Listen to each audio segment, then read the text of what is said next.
ब्रह्ममुरारिसुरार्चितलिङ्गं निर्मलभासितशोभितलिङ्गम् जन्मजदुःखविनाशकलिङ्गं तत्प्रणमामि सदा शिवलिङ्गम् देवमुनिप्रवरार्चितलिङ्गं कामदहन करुणाकरलिङ्गम्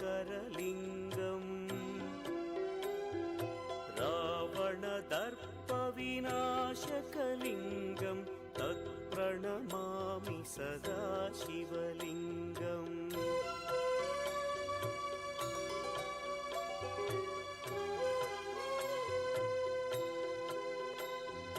सर्वसुगन्धसुलेपितलिङ्गं बुद्धिविवर्धनकारणलिङ्गं सिद्धसुरासुरवन्दितलिङ्गं तत्प्रणमामि सदा शिवलिङ्गं कनकमहामणिभूषितलिङ्गं फणिपतिवेष्टितशोभितलिङ्गम्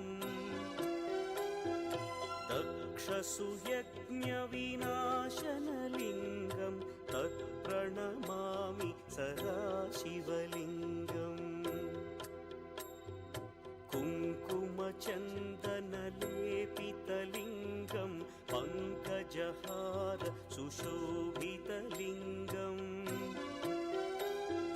सञ्चितपापविनाशनलिङ्गं तत्प्रणमामि सदा शिवलिङ्गम्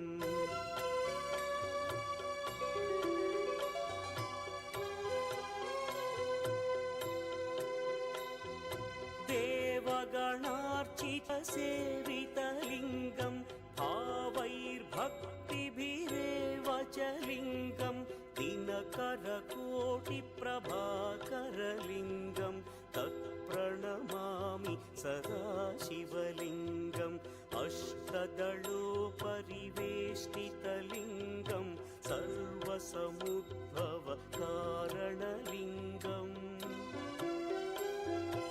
अष्टदरिद्र्यविनाशनलिङ्गं तत्प्रणमामि सदा शिवलिङ्गम्